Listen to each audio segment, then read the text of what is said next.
Welcome to Prose and Cons, a podcast by writers for writers, brought to you by Precipice Fiction. Precipice Fiction would like to acknowledge the people of the Eora and Durrag nations as the original custodians and storytellers of the land that this podcast was created on. I'm just going to yeet this thing into space. Here we go. Welcome to Prose and Cons, the Precipice Fiction podcast.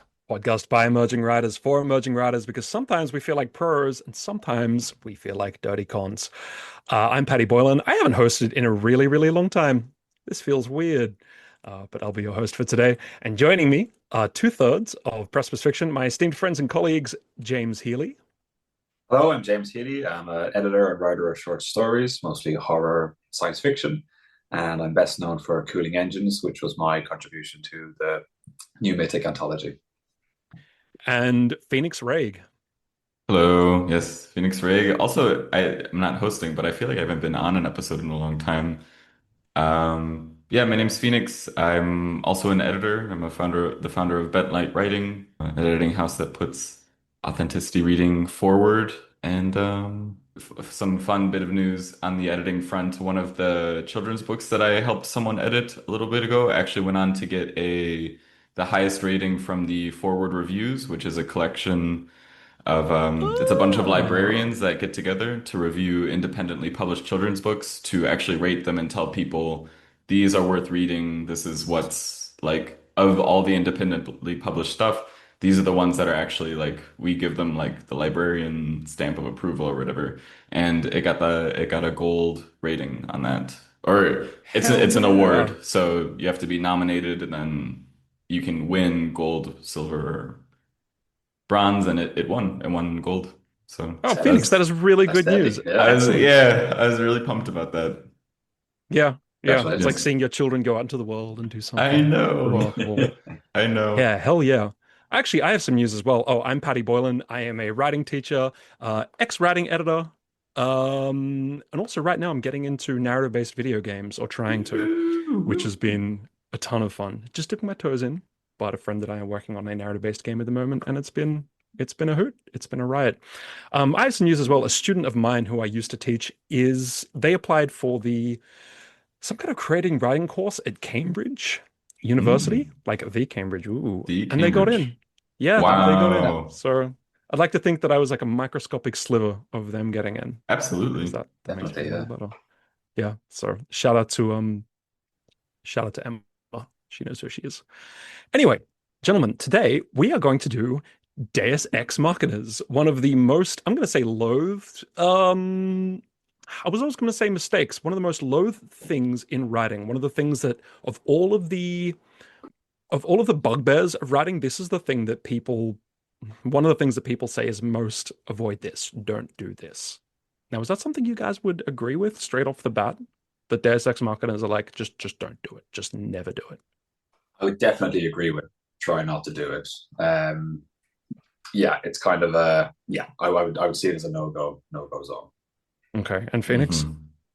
I would say if you're gonna do it, you better be doing something interesting with it. Like almost at this point, if someone were to do it, it would be not satire off it, but it'd be in conversation with the history of Deus Ex Machina. So it's like, I'm going to use Deus Ex Machina almost from a meta level to kind of like, I actually want to do something interesting with Deus Ex Machina. Like if that's what they're kind of trying to do, it's a bit of an artistic decision and it works, cool. But as a actual writing tool, I would just say no. I wouldn't consider it a tool. It's like something to watch out for. Okay, strong feelings all around. What are Deus Ex Machinas? We will get to that soon. So if you're sitting here thinking like, what are they actually talking about? I don't know what this is. We'll come back around to this. But first of all, gentlemen, what have you been watching, reading, playing lately? What about you, James? What have you been? What's on your bookshelf at the moment? I've been reading Kurt Vonnegut's Cat's Cradle, which I'm absolutely loving. It's good, isn't it? A wonderful writer. Yeah, it's so good. He's so clever. Like he's condensing like some really good ideas and some really good conversations into like very short sections of just 2 pages. It's very subtle, but it's very, very clever. His writing is lovely, so I'm really enjoying that. And I started watching Succession, Which is Okay. quite good. If everyone's familiar, I feel like everyone's probably watched. I went very late to the party there. I haven't seen it. But yeah, it's really good. Just kind of about this family. That kind of are the father is the head of a massive media corporation, and then the kids are kind of like, I suppose, somewhat competing, and then somewhat trying, almost not wanting to compete for his attention and his approval and more power within the company. So it's full of kind of family dynamics, manipulation, lies. No one trusts anyone. They're all horrible people. It's really, really good. They're horrible people. So I've Yeah. actually only watched the first 3 episodes, and I think I'm the only person in the world who hasn't really enjoyed it. I just thought, oh, these people are awful. I don't want to spend a Yeah. whole season with them. Mm. I'm going to go back and watch the whole thing because everyone says it's great. But Yeah, I feel I mean, I watched the first 2 episodes years ago, said that looks brilliant, and then I came back and I kind of felt like it was going to keep building, but it doesn't. It kind of just simmers at that place. So I initially had a bit of it's not going to go anywhere, is it? And then I kind of realized, like, I actually just enjoy this like unpleasant dynamic. There's something about the as individual characters, they're not that interesting. It's how they all fit together, like the ensemble is interesting. You could kind of I feel like you could just tune in and watch them have a family dinner, and they're all, not quite saying what should be said and being a bit salty and reminding each other. And I was like, yeah, we can just run with that. Like, that's enough. just watching awful people do awful things. Yeah. Yeah, very cool. I've been reading, what is it called? I bought a collection of short stories. Actually, I bought it when I was in Ireland. But I bought a collection of short stories from Robert Louis Stevenson. He's the author of Dr. Jekyll and Mr. Hyde. Oh, lovely. Okay. And Okay. yeah, so I read Dr. Jekyll and Mr. Hyde. That was like the primary one on the cover that it was kind of pushing forward. And I've almost made my way all the way through. I'm on the last one, which is just like I'm reading it for the sake of getting all the way through. The last one is dense as hell, and it felt like it was written for like his local community or something. Like the way the people talk, he's Huh. from Scotland, and the way the people talk, it feels very like insular to Scotland. So I feel like this must have hit for someone really hard. I don't think I'm the audience for this one, but it's also very old, like 1800s writing, so it's like it's dense. But he had one in there called The Bottle Imp that I really liked, really short snapper one. I But love that name. yeah, That's I a name love that immediately grabs you, isn't it? right? Yep. The Bottle Imp. Yep. Yep. Robert Louis Stevenson, The Bottle Imp. That one's great. I've also been making my way through the Three Body Problem. Slowly yeah. but surely. Actually, yesterday I went to a cafe and had, for the first time in a long time, like a full casual reading session. I've been very busy and doing a lot of editing recently, and it's actually been hard for me to read casually recently, but I had a good time yesterday. Nice. Reading in a cafe is kind of the dream, isn't it? It's such a beautiful thing. Yeah, got a little hype around coffee and read. And then I did start playing Paddy. I said I was thinking about playing the Sea of Stars. I started playing it yesterday. Oh, yeah, sorry. I think you're gonna say Games of Cud. I got so excited. No. Yeah. But I started the Sea of Stars, or just Sea of Stars, and I very much like it. So Yeah, it looks real cool. that was fun. Yeah, very cool. So I've started well, actually I just finished reading Robert Harris's The Second Sleep, which is a book. Yeah, to you nodding away, James. So James got me into Robert Harris as an author. He did, if anyone's sort of seen the film Conclave, he wrote the book that's based on. Really cool historical fiction writer, and there is no way of describing what happens in The Second Sleep without giving it all away. So I'm not going to try. James, would you say the end of The Second Sleep was kind of a Deus Ex Machina? Oh, I wouldn't. But Granted, we haven't defined what it is yet, but we will get there. Yes, I mightn't be thinking of the same thing. I remember finding it a bit of yes. I know what you mean. Yeah, potentially. I mean, I guess it felt like it could have happened if I'm thinking of the same. If we're thinking of the same thing, something collapses. Is that what you're thinking of? Something collapses. I guess I was thinking that was a bit easy for them to get out of the situation they were in the end.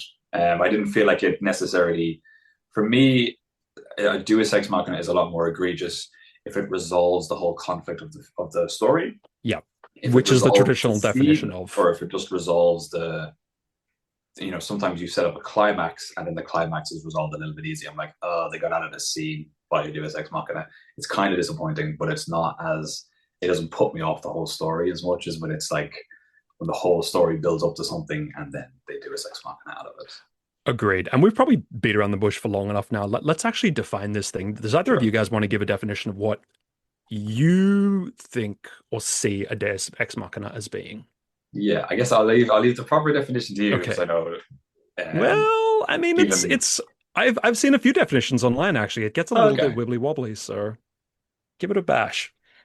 I guess I would say a Deus Ex Machina is when the problem of the story, or when any problem really is kind of resolved in a way that hasn't been set up or doesn't make sense. So it kind of feels like, I'm trying not to use the actual phrase, but it kind of feels like either the writer or something from outside has just come in and contrived for things to resolve themselves. Something has just come out of nowhere and saved the day. And yeah, resolve the conflict or like rescue the characters out of somewhere. So I think the example is if you set up that your characters have to face some big evil or they have to resolve some kind of family issue, and then kind of right in the end, someone just walks in and hands them all a piece of paper being like, oh, it's actually resolved. And then that's the end of your story. You're kind of like, oh, that's very disappointing when you've read a whole story and get to that point. I think that's a pretty solid definition. Phoenix, agree with that? Disagree with that? Any differences in that? Yeah, no, I agree with that. Yep, I agree with that. I'll just leave it there. Easy. Excellent. Now, so a Deus Ex Machina, from what I've seen, is pretty much that. It's when a hopeless situation is suddenly resolved by an unexpected occurrence.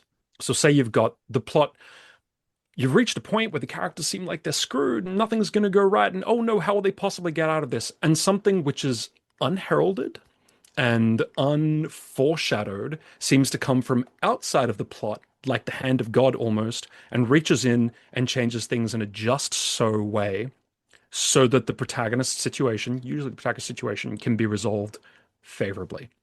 And why do we not like it? I mean, because it feels kind of cheap, right? When we talk about like what makes a good twist, I think it's almost always that even if you didn't see the twist coming, you think like, but I could have seen it coming. There were enough clues, there were enough things pointing towards it to suggest that like, yeah, okay, I see how this happened. I see how this was set up. It was there all along, if only I knew how to look for it. A Deus Ex Machina, on the other hand, feels annoying because it seems like there's nothing to indicate that it might have happened. It's just kind of happening. And you think like, why? Why did I read this whole story with this chain of events just to have this unexpected thing come in at the end and completely interrupt that chain? So we're going to be talking about this today. We're going to give some examples. We're going to talk about hopefully how to avoid it in the writing process. But also, I'd like to talk a little about at the end about when it can not be a good thing necessarily, but some examples of stories that have done it and definitely done it, but it actually kind of works for them. I'm looking at you, War of the Worlds by H.G. Wells, much beloved, incredibly famous lauded science fiction story that absolutely ends in a Deus Ex Machina. So, guys, do you have any examples straight off the bat of a Deus Ex Machina you've seen that of a Deus Ex Machina you've seen? I was going to say that pisses you off, but just like let's throw some examples out there for the listeners if we have some. Yeah, I've got a few that I guess are examples of Deus Ex Machinas, but I feel like they work, or I feel like the writer has done something with it to make it work. I think you used a phrase there, unheralded. So I think that most of the Deus Ex Machinas that I like, they kind of make sense. They fit within the context of the story. I might leave them to later when we're talking about the ones that aren't as egregious. But yeah, when you say that like it pisses people off, I think that the fact that I've probably talked about each of these stories, I've probably talked about each of these problems before in this podcast is power to the cause of like how much these endings piss me off. So this is good. I think probably the worst one that I can think of is Memoirs of a Geisha, which is a story that I was really, really, really enjoying. Yep. And as you move towards. So just Oh, to fill can I everybody. interrupt just quickly? We should probably say that there may be spoilers in this Yes. episode. Oh It's yeah, hard yeah. to talk. A Deus Ex Machina is something that tends to come in at the very end of the story. So if we're talking about something and you don't want a spoiler, maybe just skip ahead a minute or two in the podcast. Okay. Hmm. Sorry, James. You were talking No, about good Memoirs of call. a No, no, Geisha. no, all good. I'm going to do a full spoiler now for the ending of Memoirs of a Geisha. Okay. So if anyone's interested in reading it, Yeah. maybe tap out for 5 minutes. Yeah. So Memoirs of Geisha is a story about a young woman who kind of loses one of her parents, and the other parent can't support her, and she ends up getting kind of sold or given away to this house where she becomes a servant, and I think she works her way into being a geisha. Geishas are kind of like female entertainers for men, and their kind of deal is that they kind of become like very valued because people want them, and they kind of get married off to someone. I think that was essentially the situation. And so the story takes place like right before I think World War II. War comes to Japan, so she just ends up in like really dire straits. All of the towns are getting like shut down. People are leaving the towns because of bombings, and the geisha house she's a part of kind of gets dissolved, I think. And she ends up being sold off to someone who she is friends with but doesn't love. So the situation that she's in is that she's sort of looking at the rest of her life, and all my life is going to not have anything good in it. So I'm about to just be kind of this man's wife. And even though he's a friend and I'll be safe and it'll be comfortable, it's not what I want. And we come to the end of the story, and there's this man who's kind of popped up in the story from time to time, who is the man who she really, like, her heart stops when she's around him. He's the one that she really wants. And she's sort of trying to angle herself into a situation where he takes her on instead as a wife. And she kind of incorporates the assistance of a friend of hers who she doesn't recognize hates her. But we understand that this woman hates her because they had like rivalry and competition as geishas. So you end up coming into the third act of this story, kind of recognizing that this woman like isn't happy with the situation she's in, but she's made moves and made plays to try to get herself the life she wants. But it's all so tenuous, and it's all hanging by such it's hanging by threads that don't seem like she can pull them together. And she's kind of trusted this person who we know she shouldn't have trusted, and then it all blows up in her face, and she's kind of left with nothing. She's broken the friend's heart. The friend doesn't want to take her on. This man who she loved didn't seem interested, and I don't remember if the friend necessarily betrays her, but certainly it all kind of falls apart. And you kind of get that sense of like, oh, it's like that has that drama of being like, oh, she nearly had it all, and she kind of made a move and it all wrong.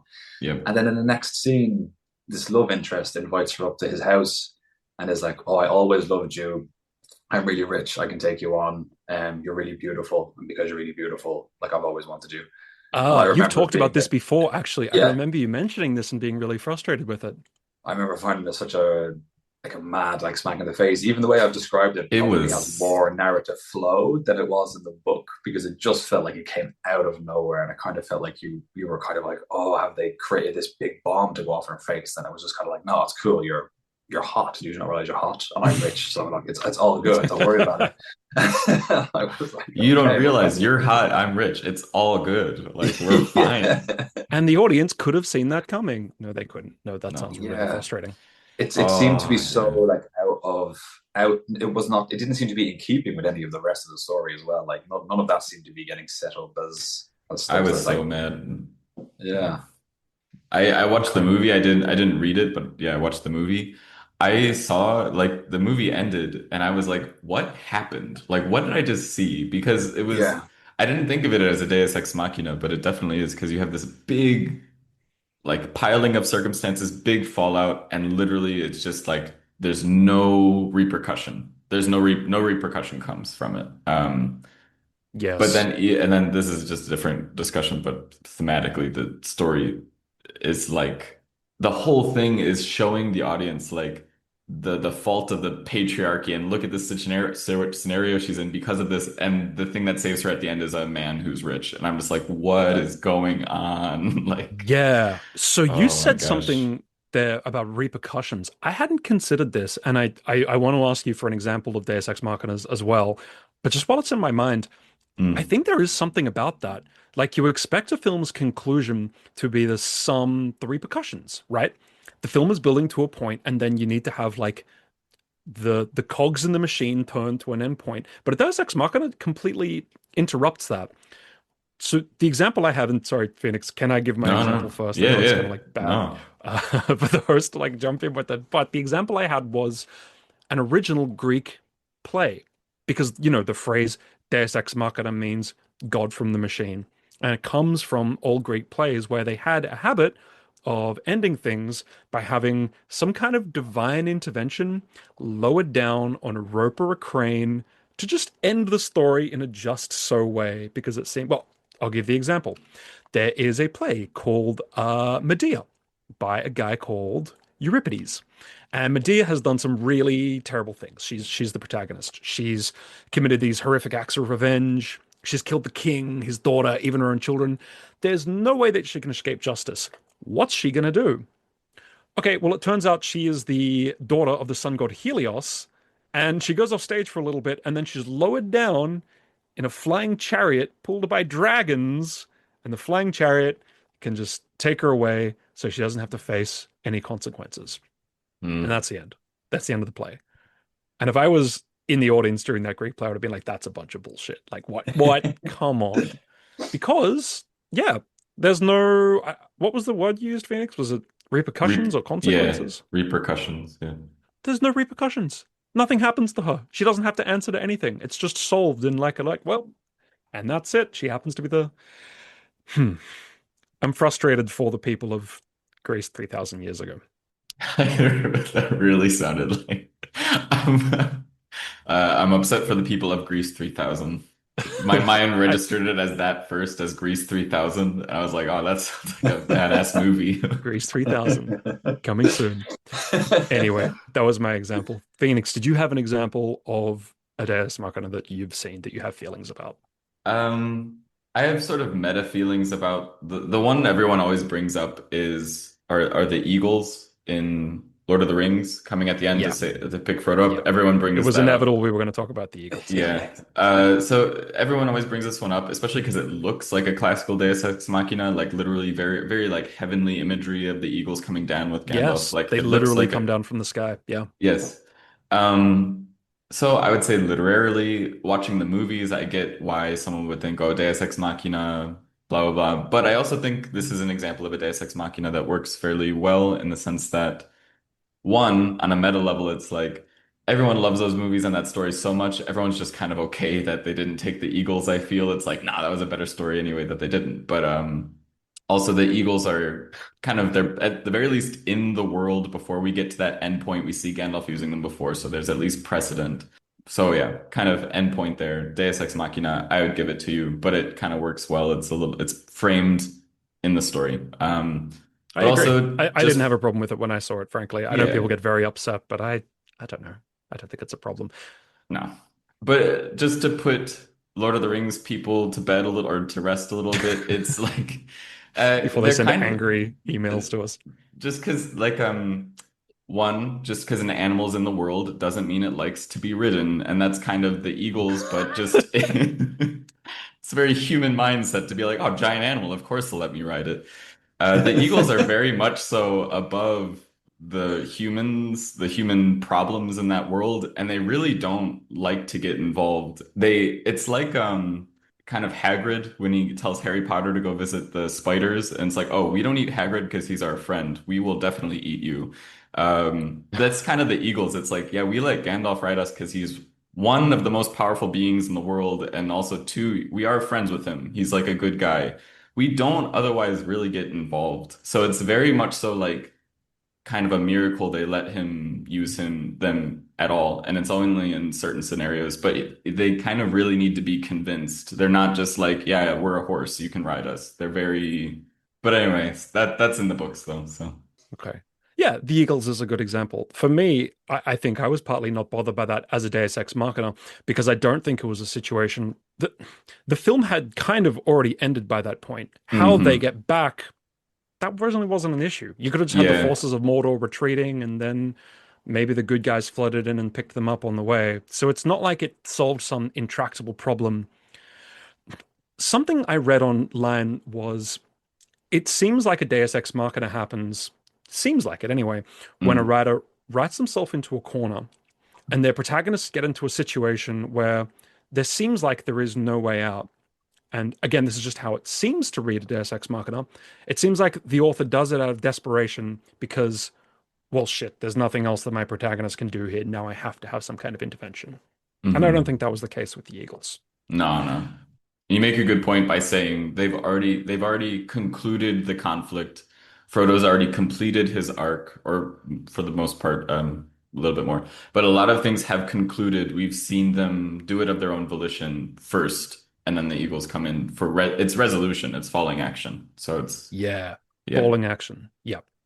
That segues into a question I wanted to ask you guys, because there are lots of things like the Eagles, at least according to us, that seem Deus Ex Machina-ish, but we don't mind them, or there's arguments online about what constitutes a Deus Ex Machina and what constitutes a plot twist. What do you guys think the differences are? Because twist definitely rhymes with Deus Ex Machina. In both cases, it's something that we didn't see coming that suddenly changes up the story, and sometimes a twist can help resolve a story in the protagonist's favor. So let me give you an example before you answer. When I was doing the research for this, a lot of people pointed to, how well do you guys remember Jurassic Park, the first film? Jurassic Park is going to be one of my examples of like one that should be a Deus Ex Machina, but it totally works. The T-Rex at the end, spoilers for Jurassic Park, it's like 30 years old, but there we go. The T-Rex coming in, okay. The family surrounded by velociraptors. I guess it's not something that resolves the story, but it resolves the scene. But I don't feel like people watch it and go like, what? God, get out of here. Because it's like a big, grand moment and it's exciting and stuff. Yeah. Agreed. The family surrounded by velociraptors seems they're going to be eaten. All of a sudden, a T-Rex busts in and eats the velociraptors and the family can escape. Now, a lot of people say that was a Deus Ex Machina. On the back of that, where do you guys think the line is between Deus Ex Machina and plot twist? Like, what's the difference? Why do we accept one and hate the other? I would say, and this isn't true for all examples, but typically a Deus Ex Machina or Deus Ex Machina kind of resolves everything, and it doesn't, as we were saying, like it results in there not being any consequences of what just happened. Whereas twists, not always, but they usually complicate things, and then they may not resolve everything, but usually the characters have to deal with the repercussions of the twist, and that's what the next part of the story is always about. It's about the reaction, it's about what happens next. It's about the calamity that this twist has caused, or the way in which this twist has even resolved the situation. There is still that period afterwards where the repercussions are dealt with, which is always good. We have a whole episode on twists. It's one of the recent ones, so feel free to go and listen to an entire episode just about twists. But One of the big things is that a twist that works really, really well is in conversation with the rest of the story. And a twist will usually, what it does is it's the phenomenon of having the entire story recontextualized suddenly in a moment for the reader, or at least parts of the story. It's taking information the reader already has and suddenly reframing it. And it's that expert reframing that is so satisfying and so shocking, because it's a magic trick, essentially. Yes. Deus Ex Machina is not in conversation with the rest of the story. It comes out of nowhere. It's someone setting up a magic trick and then pulling off a resolution that had nothing to do with what the setup for the trick was. So the audience is just like, oh, well, I didn't know there was a box over there with a, like, I don't know. It's not, none of the information is given to the reader. So I really like that idea of it as a reframing, because you can't reframe if the pieces aren't there. Right. It's just making stuff up. Like the pieces of the story have to already be there to be reframed, which is what a twist is, right? Yeah, and it's worth pointing out that we hate twists that aren't set up well. Like if you just bring in a twist that doesn't make sense, and it hasn't been foreshadowed, that's the same as it's not the same as Deus Ex Machina, but we have the same response to it. Where we're just like, that's bullshit. You can't get away with that. Yeah. Yes. Does the Deus Ex Machina have to come at the end of a story, or at least toward the end? Does it have to be the thing that resolves the big whatever it is in the plot? Well, I don't think so. I think you could say that if a single conflict is kind of resolved in a contrived way, you can call that a Deus Ex Machina. But I think it's when it happens at the end of a story and resolves the the main problem of the story, the main conflict of the story, then it feels particularly egregious, and that's the one that kind of stands out. But I think you can cheekily get your way out of a scene with something that's contrived, and people are justified in saying that's a Deus Ex Machina. Because I think writers often pursue. It can be very tempting to like raise the stakes and make things worse in your characters, and then you go, "Oh God, well, how do I get my characters out of that?" And at that point, you need to go back and do the work of building them an escape route, or even dropping the stakes a little bit in order to give them some way out. But sometimes people are like, "No, well, I'll just have this happen," and people will swallow it, people will accept it. And don't always. I think it can happen earlier in the story. I don't have any example, or don't even know if I've seen it, but it would be. I can think of a few. But it would be like, because the scene I typically think of is like, and this actually happens a lot. Like if I think of sort of Deus Ex Machina elements earlier in a movie or a book, it's like, characters are cornered in a fight scene. What's going to happen? And then some savvy forest elf comes out and snipes everyone and jumps down and introduces themselves. That's Deus Ex Machina-esque. The difference is it's at the beginning of the story, and that's part of setup. You're introducing a character, you're showing the audience they're savvy, you're showing the audience that, and then they follow along for the rest of the adventure. That's part of the setup of the story, and that's their introduction. So it's different. So what for me, a Deus Ex Machina in the beginning of the story would be if that happened. And then the elf left, and nobody ever talked about them again. And it was just like, oh, okay, are we going to talk about that really savvy elf, or that's just not part of the story? It's like, no, nothing to do with the story. That just happened. I suppose if it happens midway through, there's time to contextualize the big Deus Ex Machina in terms of the story. You can normalize it. But it's when it happens at the very end that there's not enough time to normalize it, that's what the audience is left with. Mm-hmm. Yes. That's probably also why it's so annoying, because we're left sitting in the cinema or whatever, looking at each other being like, wait, what? Why? They're not going to explain that? That just happened and we're not getting any more information? Are you serious? I paid $20 for that. Yeah, that's an interesting point. I don't know if have you heard about the 4 types of Deus Ex Machina, Paddy? I have that on my screen right now, Okay, Phoenix, cool. actually. Cool. But I have 4 types, so I'd like to see if they coincide with your 4 types. Yeah. Were you deliberately setting that up? No, I wanted to talk about this, but I was like, I feel like Paddy's going to talk about this. So no, why don't you, Phoenix? Why don't you take it over? Okay, What are the 4 kinds that you found? These are the 4 types that I found. Also, I want to give a disclaimer because I took these notes a while ago because we were initially going to record this a few months ago. But so I took these notes a while ago. So some of these things written here are, I know, from a video that I'd found and some research I was doing and stuff. And then some of these notes on here I know are my own thoughts, but it's hard for you to distinguish between the two now. Let's just say that they're all your thoughts. It's all original Phoenix. You're going to get a conglomeration of 2 brilliant thinkers. But anyway, the 4 main types that I have are changing the rules. Yep. Unknown information. Cavalry to the rescue. And pure coincidence. Those are the 4 I have. They're pretty close to mine. Do you want to define each of those? Changing the rules would be like, some rule is established in Neo can only use spoiler for the Matrix. 3, 2, 1. Neo's powers only work within the Matrix. Suddenly they work in the real world. Yeah. That's what a lot of people gave for that. Now, I think that's actually not a Deus Ex Machina because it implies that perhaps the real world isn't itself a Matrix and it's a Matrix within a Matrix. If you haven't seen the Matrix, this is going to be absolutely fucking meaningless to you.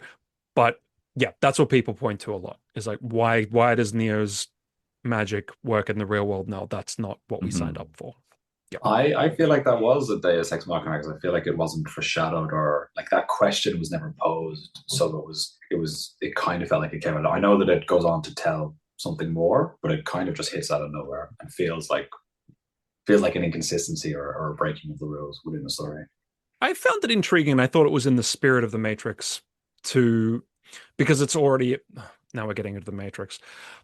It was already about people that thought their reality was real and it turns out it's a digital construct. And it always had the question of how do you know your reality isn't a digital construct hanging over it? So to then imply that the world that the characters thought was real was also a construct, I thought could have always been implied from that big meta question hanging over the film. Okay. But a lot of people thought it was bullshit. So yeah, I accept that it's probably a Deus Ex Machina. But it's a sign that it's a Deus Ex Machina as well is if it requires the audience to do a bit of head canon, head gymnastics to kind of make it fit. Yeah. That's a sign. That's a sign of some rough writing in general. But that doesn't mean that, like Paddy, like if you enjoyed it and did feel it in spirit, that also doesn't mean that that's not valid. Like I like that you like it. But it also doesn't mean it's not a Deus Ex Machina. It could just be a Mm. Deus Ex Machina that happens to work for you, because Yeah. sometimes they do. And again, Yeah. War of the Worlds, I'd like to talk about that later. But basically, yeah, changing the rules is like there are some moments when authors put in like a hard no or like a hard rule, and that helps like give the story stability. It's like it's an agreement between the author and the reader. This is something I cannot break. And that makes it interesting for the reader because you know the author is held to these rules. If at the end they suddenly say like to get the protagonist out of a situation, if suddenly they just break that rule to get them out and then reestablish the rule or whatever, then it feels cheap. It's like, oh, you broke the one rule we had. Like we had an agreement. You weren't going to do that. That's changing the rules. Unknown information, that would be like the magic trick that I was talking about at the beginning. Like someone's like, here's a ball, follow the ball, and you know they're putting the ball, whatever, it disappeared, and then they are like, actually, it doesn't even disappear. They're like, follow the ball, and before they open their hand, they're like, and over there's a rabbit in that hat, and it's like that. What? Okay, I wasn't that. What does that have to do with anything? Like, so. Yeah. It's unknown information. It's like, well, that's not amazing to me because I didn't know the hat or the rabbit were even part of the information. Cavalry to the rescue, that's like the T-Rex. That's the T-Rex. It's someone just coming in to rescue. Pure coincidence is just something happens to happen. It's coincidence. By pure coincidence, they get out of a situation.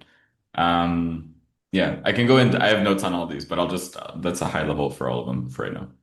Okay, cool. Yeah, mine basically aligned with those. The only difference I had was actually no, they're exactly the same with different names. So great, we've solved this. There are what are four your different names? kinds. My names were Resolution by Accident, which is the example I saw was Wizard of Oz, right? Dorothy happens to throw water on the Wicked Witch, and then she melts, which is also an example of Resolution by Coincidence, because by coincidence, the witch just happens to be allergic to water. That's absolutely terrible, by the way. I only saw the end of Wizard of Oz recently to research this.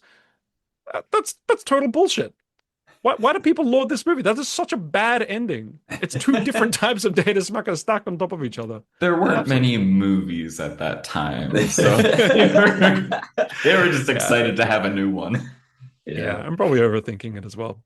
Anyway, so resolution by coincidence, resolution by accident, changing the rules, and here comes the cavalry. So yeah.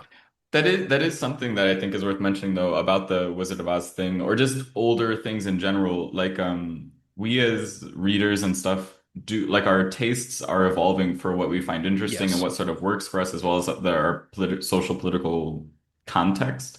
Like back when Deus Ex Machina was like a thing in Greek plays and stuff like that, like a lot of the media was way more like it was very religious, and so it was more like almost like religious. I could see it being more like religious propaganda being sort of the spirit. Like, and then Zeus comes down and saves everyone. Isn't that great? Because we all love Zeus.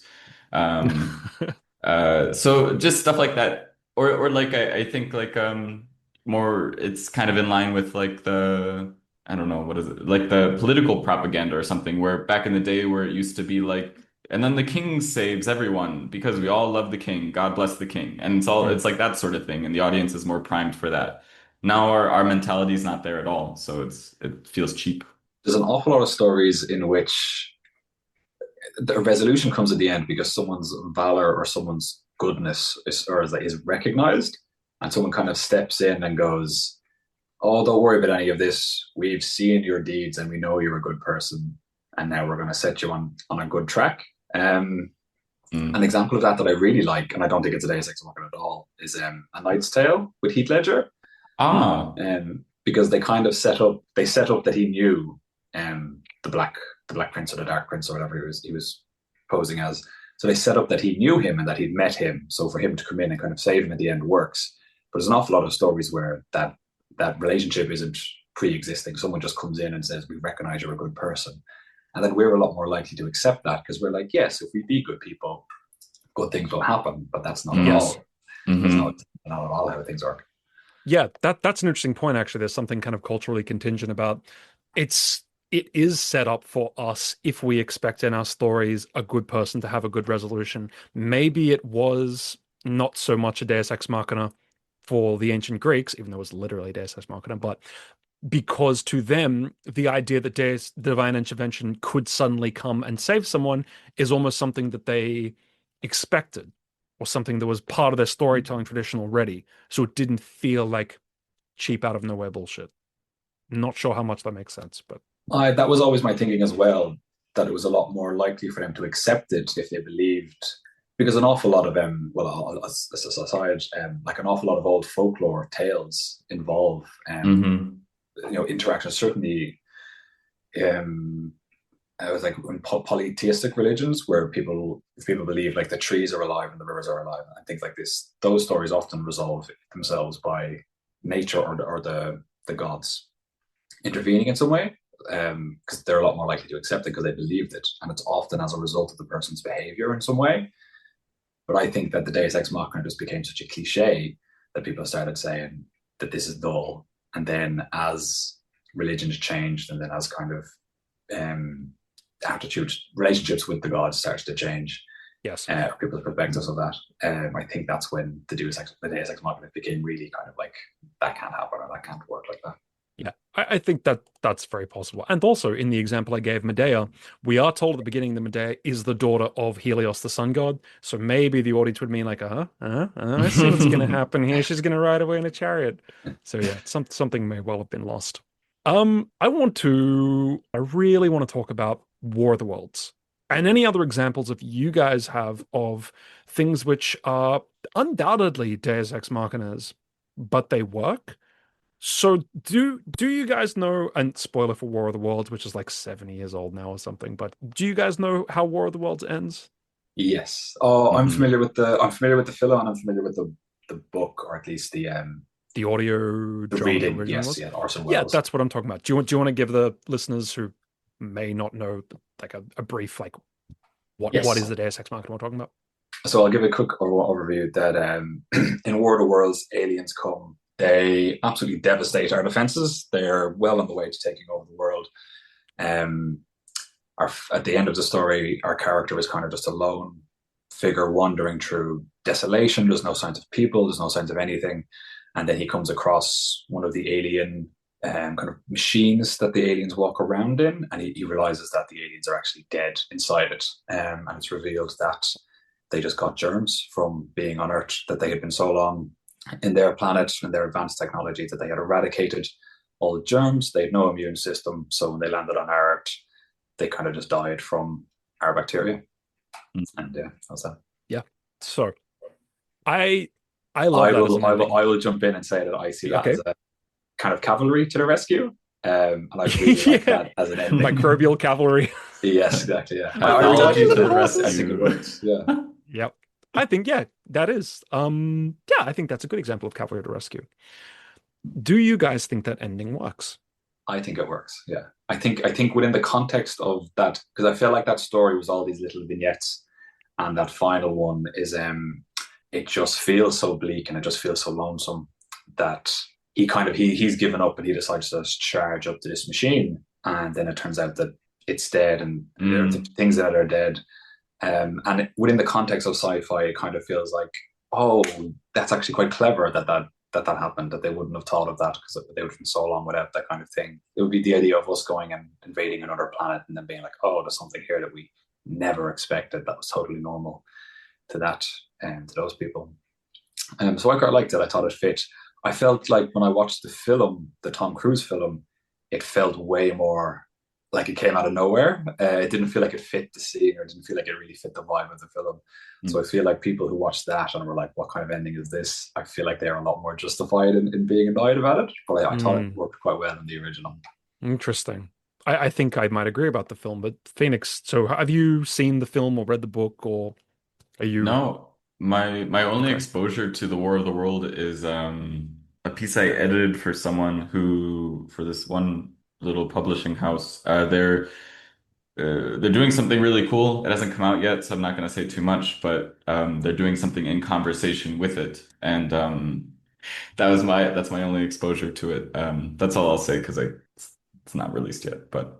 Okay, that's almost kind of perfect then, because as someone who doesn't know the story, hearing that as James described it, like, what are your feelings about that on as an ending? Mm. I thought it was a bit of a Deus Ex Machina until you started talking about him coming up, walking up to the machine, because that to me feels like a character climax moment, and that summoning of the courage and just saying, "Fuck it, whatever, like whatever, you've invaded our planet, I'm coming up to you now." That is a very climactic That's human, like that interesting. comes from the protagonist right there.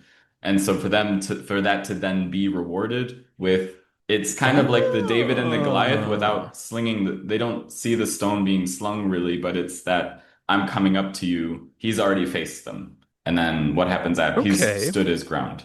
That's really interesting. So part of the problem with the Deus Ex Machina, then it sounds like, is also that it takes the resolution out of the hands of the protagonist. It's not the 100%. protagonist's doing. Right. We haven't touched on that yet, I think. I I have think. that written down. Okay. Yeah. Do you want to I just unpack like some of this one? I'm so glad you've done so much research for this. this is this is one of those notes where I can't remember. I was like, did I think of this or was this from the video? I think this was a little bit of a mix, No, but this is all you. it's this but it's the idea of like, especially for actually specifically, I have it under Cavalry to the Rescue.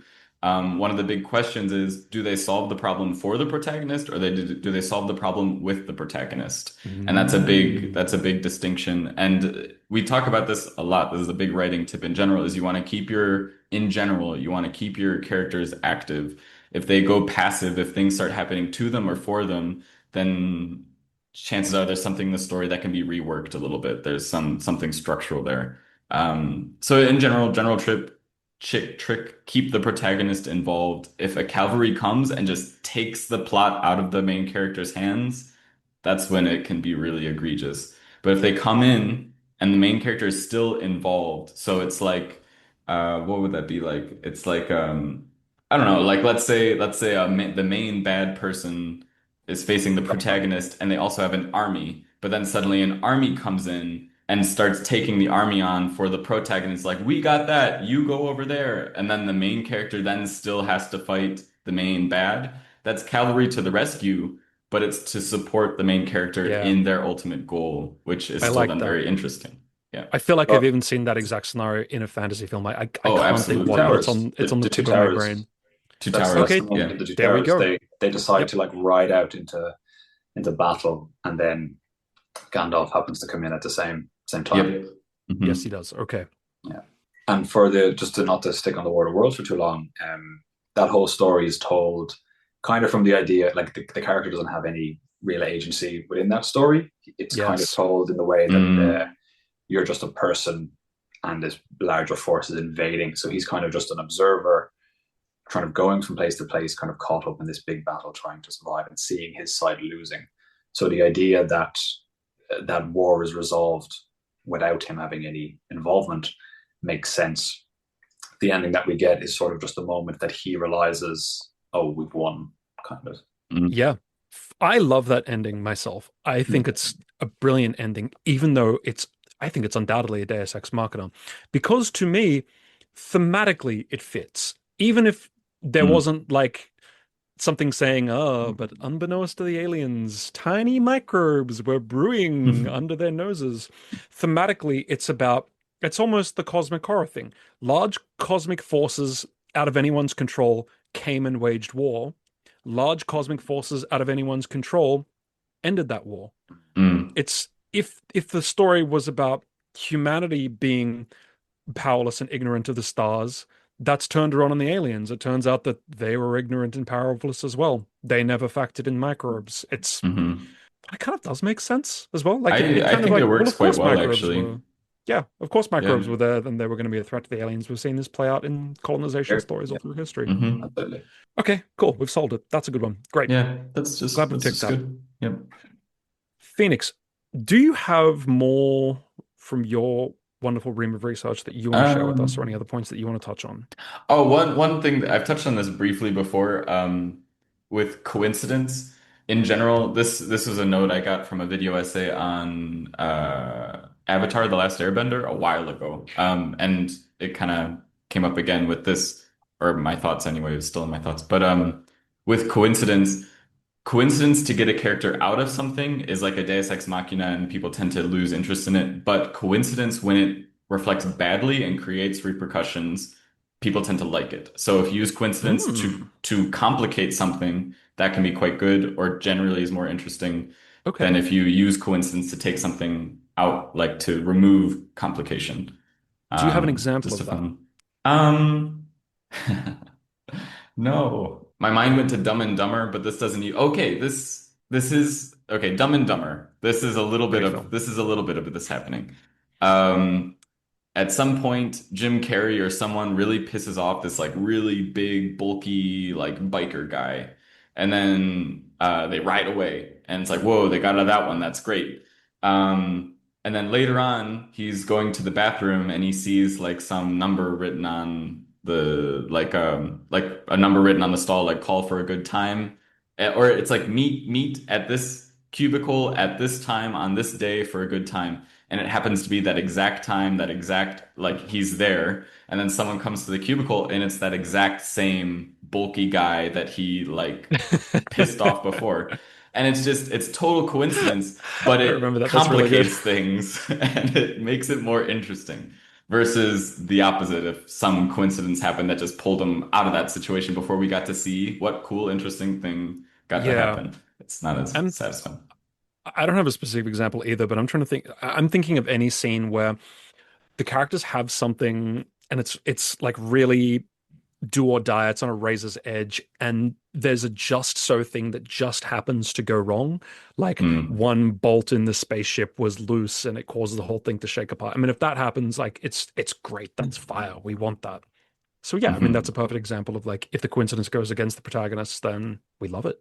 Yeah, especially if we trust the author's voice and we know this is a savvy author, they're gonna like, I'm curious to see what they're going to do to get to work with this complication further. If you trust that the author is going to work with it well, then it's like, ooh, I'm interested because this just got way more intense. Coincidence is one that I think is particularly interesting because it doesn't work in literature because it's like, oh, well, you're an author, you can say whatever you want on the page, so obviously it's not that interesting. But coincidence works amazingly in real life and video games because we don't have actual control over these destiny weaving things. So when they actually happen, it is like, that was incredible. That was amazing. I can't believe that worked out. And it was total coincidence, total accident. They are incredible moments. So it's like, why don't they work in literature? And it's because of that whole like, because there's nothing stopping us from writing anything on the page. So if we want to make a coincidence work Hmm. and to capture that feeling of like it's a whole new ball game to try to create the sensation of a coincidence of divine intervention, if you want to call it that, and make it feel satisfying in literature when you're working with someone, when you're basically working with God, who is like, I can make anything happen, so how can I make this interesting? And that's why it needs to be in conversation. It needs to be framed Yeah. within the context of the story for it to land and be like, that was cool. Yeah, I think that's a Yeah. really good point. Like, kind of related to what you were saying. Yeah, I think it is. Like, we want to see the author thread the needle as well. We want to see Hmm. the author be deft with the stories, and even yeah, like you were saying, in real life, we can have these coincidences happen. We're not like, oh God, why did that happen? Yeah. That's Yeah. annoying. We love it, but with an author, maybe it's that we hold them to a standard, and we want to see them do the, I'm gonna use the term magic trick again of like threading the Hmm. needle, making the amazing chain of cause and effect, and we don't want to Hmm. see them take the easy way out. Hmm. I don't know. It is odd that we don't like it in stories, but we love it in real life. I'm Hmm. thinking specifically of does any of you remember? I think it's Escape from LA with Yeah, I love that. I Kurt love that Russell, film. right? The scene where he has to shoot the basketball into the hoops. Is that I think that's that one, and he's given It's been a the long time. challenge of like he has to basically get 10 shots in like 20 seconds or something. And the way it works, that obviously each time he takes a shot, he has to run farther to get the ball to go the next way. So you have like the clock ticking down and the audience watching it each time he's taking the shot from farther and farther away.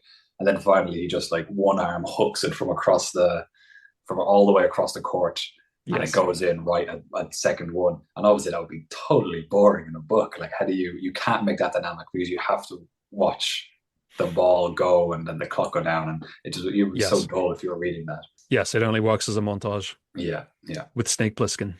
Snake Plissken, thank you. Yes, what the name. And his eye patch, yes. That film is burned into my memory.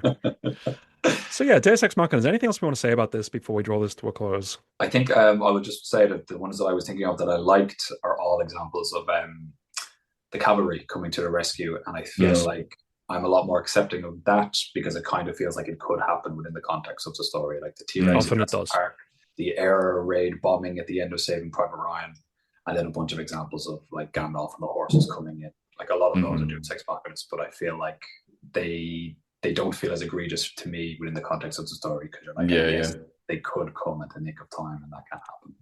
Yeah, I suppose there's always the implication that the cavalry is out there. In a World War II film, for there to be like a sudden airstrike, I mean, yeah, but it's war. Like, do we really need to say that? Anyway, yeah, I would agree with that. Phoenix, anything you want to add before we...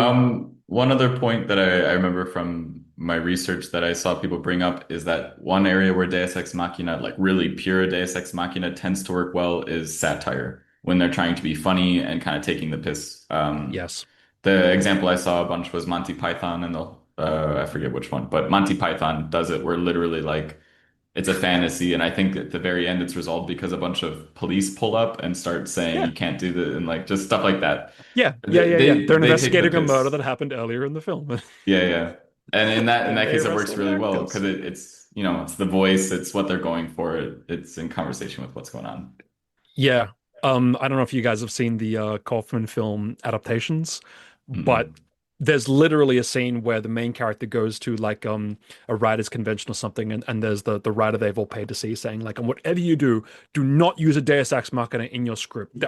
I will burn your script if that happens. It's the worst thing in the world. And the film basically resolves with a Deus Ex Machina. It's quite clever at the time, but they're playing with that. When it's a satire, it's good. It works. And even that has setup. They're setting you up. So yes. Deus Ex Machinas, generally don't use them, but if you do, just be a genius. That's basically the takeaway. And in case you didn't know, Deus Ex Machina literally means God from the machine, but in Latin. So lower down on the weight crane. Well, Phoenix, I think you have a quote about Deus Ex Machinas for us. Is that right? Do you have a quote? Let me see if I could find one here. I do have a quote. This is from Robert Ebert's review of Kazam, which I find very funny. Genies are only fun in the movies if you define and limit their powers. Boom. So true. Because the problem of a Deus Ex Machina, of course, is that it feels like the author is just saying like, whatever, anything can happen. But no, there should be rules. There should be structure. We don't want to completely break the audience's expectation after setting up the cans and can-nots of a story for 150 pages. If you set that up, you're going to feel like Roger Ebert, and your genie's not going to be fun. It's going to be the genie from Kazam. I haven't seen Kazam, but if Robert Ebert didn't like it, I'm sure it wasn't great. James, I think you have a much harsher quote for us. Just, excuse my French, shits all over the idea of a Deus Ex Machina. Do you want to Yes, so this one's from Robert McKee, and I think this speaks to how much hate people have and how much loading people have for Deus Ex Machinas when they are more egregious. So Robert McKee says, Deus Ex Machina not only erases all meaning and emotion, it's an insult to the audience. Each of us knows we must choose and act, for better or worse, to determine the meaning of our lives. Deus Ex Machina is an insult because it is a lie. It is a lie. It is a lie. Robert McKay coming in hard. Yeah, because we do have really strong feelings about this. Yeah. The reason that we read stories is to see how people deal with things and respond to things and live through that and vicariously through the story. So if the story is going to contrive to have it work out for them in the end, it's kind of just like, why did I engage with this in the first place? Yeah, well said. Well, thanks very much. This has been Pros and Cons. This has been Deus Ex Machinas. If you like us, please leave a review. If you can, it's the only way that the algorithm really sees us. If you want to hear what we've actually written, or read what we've actually written, we have written an anthology called The New Mythic. It is science fiction, it is horror, it is sci-fi. That's out now at all good retailers and on audiobook. It's great. Also, I would just like to shout out JB Sprigg from YouTube. He left a comment on our back on James and I had a discussion about Dan Simmons and JB Springs. He had another book recommendation by Dan Simmons, the man, called Flashback, released in 2011. It's a near future murder mystery that escalates by the end to crazy levels. James Cameron meets Robert Ludlum in a way. Really good. So thank you very much, JB Sprigg, for that. If anyone out there is looking for more Dan Simmons fun, Flashback by Dan Simmons, check it out. That's a good write-up. I will check it out. Thank you. Thank you, Mr. Sprigg. So, James, what are the pros of a Deus Ex Machina? It gets you out of a hard spot as a writer. And yeah, it gets you out of a hard spot as a writer, and maybe audience members will accept it. Yeah, true. And Phoenix, what are the cons, other than what we've just said for like the last hour? Look, you never, ever really know when or if a T-Rex is going to bust through your wall and just be up in your space. So that's a con for sure. Wise words. And then God came in and ended the podcast.